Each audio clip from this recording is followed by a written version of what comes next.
Здравствуйте, это вечерние новости, прямой эфир в студии Влад Давыдов. Смотрите сегодня в выпуске. Социальная газификация. По этой программе в Мегино-Кангаласском улусе подключили 40 домов. Рейд по придорожным кафе. Административная комиссия в Хангаласском районе провела проверку.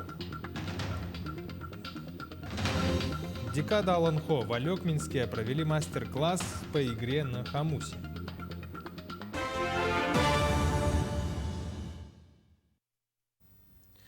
Глава Якутии Айсан Николаев провел в режиме видеоконференц-связи заседание рабочей группы по укреплению общественного здоровья Совета при главе республики по благополучию и устойчивому развитию.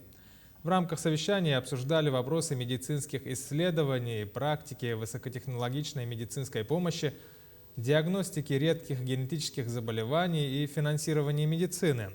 Эксперты поделились опытом построения системы исследований и оказания помощи на базе своих медучреждений. Медицина в Якутии обязательно должна стать человекоориентированной, она должна стать персонализированной на основе, безусловно, передовых достижений медицинской науки. И, безусловно, для этого должна быть отработана соответствующая база. Это и обеспечение высокотехнологичным оборудованием, и доступ, конечно же, наших медицинских работников, всех, кто задействован в сфере медицинской и здоровьесбережения, к повышению своих компетенций, освоению новых компетенций. Эпидобстановки. За минувшие сутки в республике выявили 260 новых случаев COVID-19, из них в Якутске 120. Что касается районов, то в Мирнинском 28, в Неренгринском 21, в Алданском 13, в Хангаласском 11, в Мегино-Кангаласском районе 10. Еще в 15 районах республики зафиксировано от 9 до 1 случаев заражения за сутки, сообщает оперативный штаб. Административная комиссия в Хангаласском районе провела рейд по придорожным кафе. Были выявлены нарушения. Репортаж Виолетты Засимовой. Рейд решили начать с придорожного кафе «Василек», располагающегося через дорогу от зоопарка Ортодойду. Почти месяц назад, во время нерабочих дней, проверяющие уже здесь были. Тогда в адрес владельцев кафе был составлен протокол о том, что они не организовали работу по допуску посетителей по QR-коду. Вторая проверка вновь выявила нарушения. Выявлено то, что работник за прилавком стоит без средств индивидуальной защиты, без маски, без перчаток. И QR-код у посетителей тоже не проверены. Поэтому по этим фактам нами составлен протокол. Следующий объект – экопарк-отель «Ортодойду». Данный экопарк состоит из ресторанного комплекса и гостевых домиков. Сюда проверяющие тоже приходят повторно. 3 ноября административная комиссия приезжала в ресторан «Ортодойду». Ну и учитывая, что ресторан не работал, здесь профилактическая работа была проведена, чтобы в ресторане разметку соответствующую по социальному дистанцированию сделали. Проверяли у посетителей QR-коды. При обслуживании посетителей имели средства индивидуальной защиты, это маски, перчатки. Сегодняшняя проверка нарушений не выявила. Все соответствует указам главы республики. Далее было осмотрено кафе «Техтюр». Здесь никаких нарушений не было выявлено.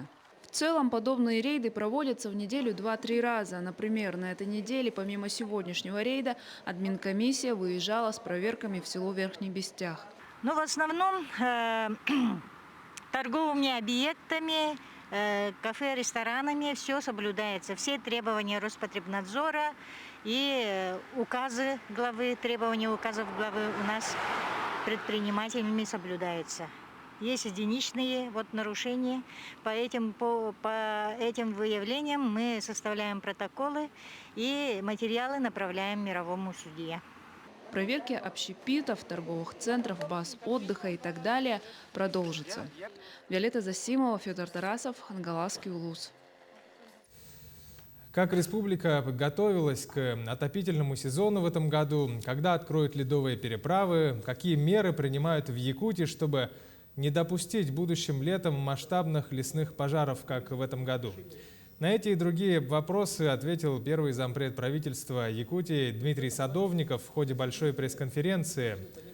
Вопросы касались и аварийных отключений, и строительства новой ГРЭС. А запуск этого объекта запланирован в 2025 году. Садовников также отметил, что в Зимнике в районе Якутска и Жатая запустят после прохождения технических регламентов и когда толщина льда на реке Лене будет соответствовать всем нормативам. Конечно, есть и те, кто уже сейчас, рискуя жизнью, ездят по льду, таких будут штрафовать и привлекать к административной ответственности. Сегодня замеры берутся, но в некоторых участках реки Лена лед еще тонкий, составляет 12 сантиметров, где-то 20. И, безусловно, это пока нам не позволяет, чтобы мы сказали, что в том или ином участке у нас зимник открыт, и сегодня легализованно можно проезжать по этим участкам. Для себя ставили срок до 10 декабря, но мы хотим переместиться, если это позволит, до 5 декабря. Открыт где-то на тех или иных участках, если это позволит, повторюсь.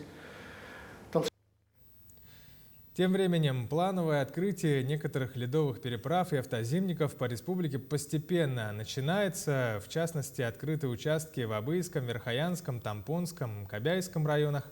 Что касается Якутска, Жатая и Усть-Алданского района, территории этих муниципальных образований, то там пока действуют ограничения. Сегодня официально открытых переправ через реку Лену на этих участках нет.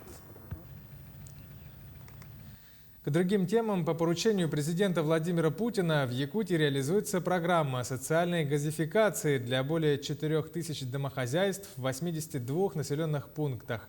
В частности, Мегино-Кангаласский филиал Сахатранснефтегаза, один из первых подключивших в этом году 40 домов в районе через социальную газификацию. Подробнее Гульнара Амосова. Семья Павловых начали строительство своего частного дома в поселке Нижний Бестях с 2019 года. Вначале на участке не было ни света, ни газа. Первым делом подключили свет, а газ подключили только в этом году и попали в программу социальной дегазификации. Газ подвели до границы земельного участка бесплатно. И в сентябре уже мы подключили газ. В доме очень тепло, прямо жарко. И до наступления холодов все подключили нам. Лука Апрасимов в прошлом году отапливал дом электрообогревателями. В доме было холодно и расходов за электроэнергию было больше.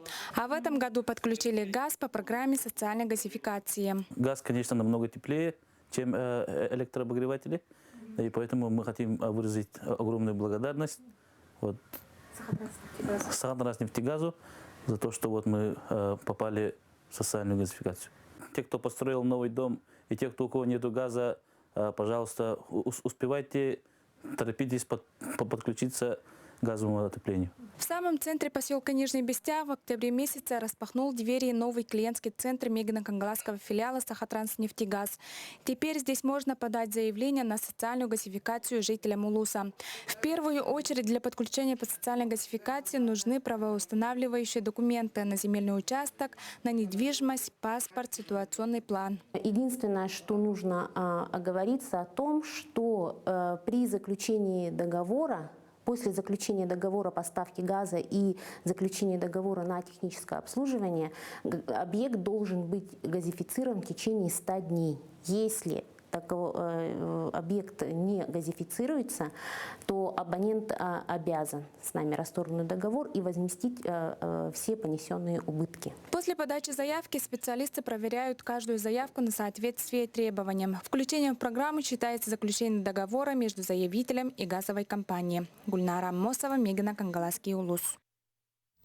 В честь Всероссийского дня матери в Якутии чествовали многодетных матерей. Председатель правительства республики Андрей Тарасенко поздравил многодетных матерей, активисток женского движения, вручил государственные награды от имени главы Якутии Айсена Николаева. От имени многодетных матерей выступила Ульяна Егоровна Пермякова, ветеран Великой Отечественной войны, почетный долгожитель Якутии, которая отметила в этом году 101-й день рождения. Она поблагодарила руководство республики за высокую оценку материнского труда и поздравила всех матерей с наступающим праздником. Открытие декады Аланхо в городе Алекминске началось с мастер-класса по игре на хомусе. Мастер-класс провела отличник культуры республики, педагог национальной культуры Саргалана Трофимова. В течение декады также будут проходить различные мероприятия по популяризации культуры народа Саха и эпоса Аланхо. В наше сложное время вот такой маленький инструмент может нам очень помочь. Почему? Потому что это дыхание, и это умение дышать и извлекать звук. А звук хомуса – это лечит именно ауру человека. Поэтому всем рекомендую. В Нижнем Бестяхе традиционно состоялся конкурс ледовых скульптур на ЖД-вокзале. Сюжет из Мегино-Кангаласского района. Зимняя магия и хрупкая красота. В Нижнем Бестяхе состоялся традиционный конкурс ледовых скульптур под названием «Новогодняя фантазия». Организаторами выступили железные дороги Якутии и администрация Мегино-Кангаласского улуса. Тематика везде затронута очень хорошо, то есть затронута такая тематика, как наша прекрасная природа, значит, укладка золотого звена, приход железной дороги в Якутию, значит, олицетворение дороги будущей на Магадан, вот, ну и транспортное строительство в целом, и, конечно же, человеческие отношения. Тройной юбилей 45-летия прихода железной дороги в республику, десятилетие укладки золотого звена на станции Нижний Бестях и 75-летие юбилея со дня рождения заместителя генерального директора железных дорог Якутии Дмитрия Трофимова. Именно этим трем важным датам приурочили конкурс ледяных скульптур. К слову, Дмитрий Трофимов вручил специальный приз в сумме 50 тысяч рублей. Вы идете на этот конкурс ради самого работающего вида транспорта на планете Земля. Специальный приз вручается команде Чолтон из села Майя Мегино-Кангаласского улуса.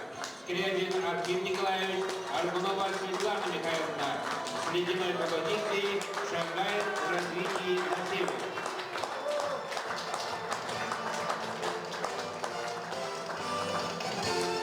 Поезд «Золотое звено» – вокзал для двоих. Тематика скульптур железной дороги. Работа оценивала жюри, в состав которого вошли народный художник республики Федор Марков, директор Якутской детской школы искусств Николай Птицын, директор дома Аланхо Мегино-Кангаласского улуса Евдокия Иванова, а также другие работники. Главный приз в сумме 150 тысяч рублей завоевали братья Анатолий и Василий Аргуновы из Намского улуса. Они представили скульптуру в виде земного шара с железнодорожными путями.